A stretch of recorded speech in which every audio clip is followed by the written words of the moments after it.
Oi pessoal, tudo bem por aí? Eu espero que sim. Eu sou Larissa Mesquita, professora de Geografia aqui do Brasil Escola, e eu vim aqui hoje para falar com vocês sobre leste europeu. Tenho certeza que você já se pegou aí estudando sobre esse assunto. E antes da gente começar a nossa videoaula, vou te fazer aqueles clássicos convites. Se você ainda não está inscrito no canal do Brasil Escola, se inscreva, ative aqui as notificações, assim você vai ficar por dentro de todas as nossas atualizações. Vamos lá? Então, pessoal, vamos pensar aqui, quando a gente fala em leste europeu, que também pode receber a denominação Europa Oriental ou Europa do Leste, mesma coisa, para a gente classificar os países que fazem parte dessa porção do continente europeu, nós podemos considerar dois critérios. O primeiro, o critério geográfico, que leva em conta somente a posição geográfica dos países. Nesse caso, o continente europeu é dividido em 4 regiões: Europa Meridional, ou do Sul, Europa Setentrional, ou do Norte, Europa Ocidental e Europa Oriental, que caberia aí, então, a denominação de leste europeu. Agora, essa divisão geográfica, ela é, vamos dizer assim, secundária, porque o que nos vem à mente, o que nos faz pensar a respeito do leste europeu, tem a ver com uma questão ideológica, cultural, econômica e política, que alguns países da própria Europa aderiram durante o século XX. Bom, pessoal, então, se nós considerarmos, né, essa questão levando em conta os aspectos históricos, os aspectos culturais e principalmente econômicos, ao longo do século XX, a Europa foi basicamente dividida em 2 grandes porções.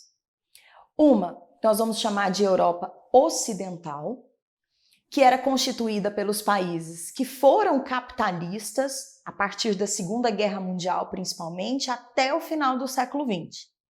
E a Europa Oriental, ou leste europeu, reunia então todos os países daquele continente que seguiram o socialismo soviético.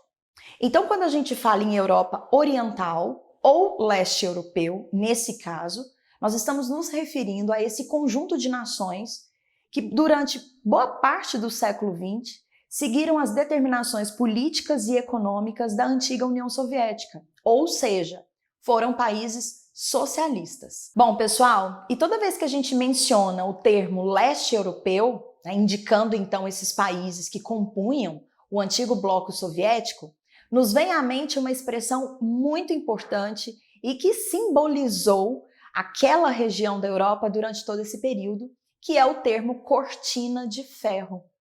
Esse termo, cortina de ferro, ele foi sugerido, no primeiro momento, por um escritor russo, mas ele só ganhou mesmo um destaque e passou a fazer parte ali, das discussões geopolíticas do mundo, quando o senhor Winston Churchill mencionou o termo num famosíssimo discurso. Eu vou colocar aqui para vocês, vou pedir o pessoal da produção para colocar aqui para vocês o que foi que o Churchill disse. De Stettin, no Báltico, a Trieste, no Adriático, uma cortina de ferro desceu sobre o continente. Atrás dessa linha estão todas as capitais dos antigos estados da Europa Central e Oriental: Varsóvia, Berlim, Praga, Viena, Budapeste, Belgrado, Bucareste e Sófia. Todas essas cidades famosas e as populações em torno delas estão no que devo chamar de esfera soviética, e todas estão sujeitas, de uma forma ou de outra, não somente à influência soviética, mas também a fortes e, em certos casos, crescentes medidas de controle emitidas de Moscou. Então, a partir desse discurso do Churchill, que foi em 1946, o termo cortina de ferro passou também a ser designado a esses países do leste europeu, que então estavam dentro da esfera direta de influência da União Soviética, da Rússia naquele momento. Eram países que seguiram, portanto, o modelo econômico de socialismo soviético e que se apresentavam praticamente todos, né, dominados por políticas ditatoriais e autoritárias. Então foi a partir desse discurso do Churchill, que aconteceu em 1946, que o termo cortina de ferro passou também a ser associado a esses países do chamado leste europeu. Países, portanto, dentro da Europa, que passaram a seguir as determinações da antiga União Soviética, tanto no campo econômico como no campo político, né? São países que seguiram o socialismo como modelo econômico e também as políticas muito autoritárias que eram comuns naquele bloco. Leste europeu, cortina de ferro, portanto, são termos que podem estar juntos, né, dentro desse contexto histórico, cultural, econômico da Europa no século XX. Pessoal, e a gente não pode se esquecer, né, que a Europa foi o grande símbolo da Guerra Fria por conta dessa divisão territorial. Então, o lado ocidental, capitalista, desenvolvia políticas contrárias ao lado socialista. Eu poderia citar 2 exemplos clássicos aqui para a gente recordar. A doutrina Truman, aquele movimento político que buscava combater o socialismo na Europa, não só na Europa, também fortemente nos Estados Unidos, e até de perseguir, né, indivíduos favoráveis ao modelo socialista, e também o Plano Marshall, aquele plano de reestruturação econômica que os países da Europa tiveram dos Estados Unidos, mas só os capitalistas, né, após a Segunda Guerra. O intuito era fortalecer o capitalismo na Europa, não permitindo assim que o socialismo pudesse avançar, que essa cortina de ferro pudesse então agregar mais países no continente. Bom, pessoal, você deve estar aí bem curioso, né? Quais são então os países europeus que compunham o chamado leste europeu? Faziam parte aí desse conjunto da cortina de ferro. Olha, eles são muitos, viu? São países na Europa e o Cazaquistão, inclusive, que está na Ásia. Mas aí eu vou colocar um mapa para você para te ajudar a identificar.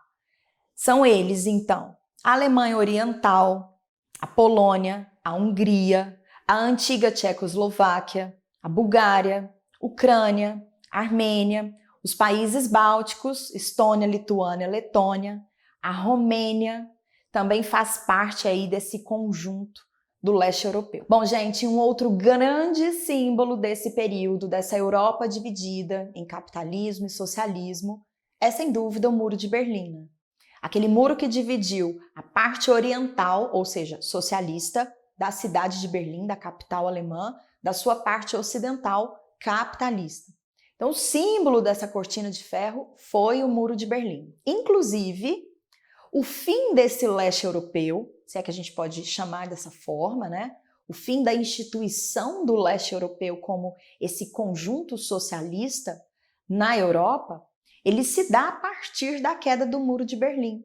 Quando Berlim Oriental e Berlim Ocidental se unificaram, e assim toda a Alemanha, isso foi o primeiro grande passo prático para o fim do leste europeu. E só para complementar, isso se dá, né, a partir ali principalmente da década de 1980, quando a antiga União Soviética vai entrar no seu colapso.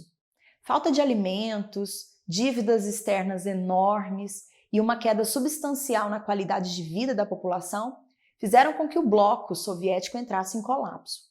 Em 1991, a antiga União Soviética deixa de existir oficialmente, e esses países europeus que compunham então o leste europeu, a cortina de ferro, vão ganhando a sua independência.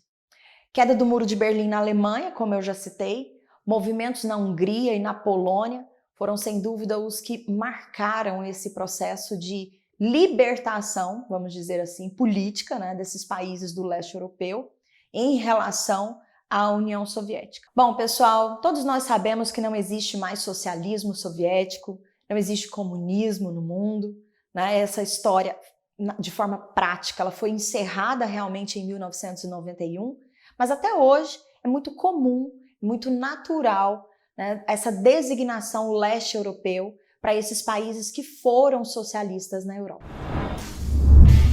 Então, pessoal, espero que vocês tenham gostado e antes de ir embora, vou te fazer aqui outros convites. Curta o vídeo, compartilhe com seus amigos, acesse os links aqui na descrição e acesse também as redes sociais do Brasil Escola. Tchau, tchau!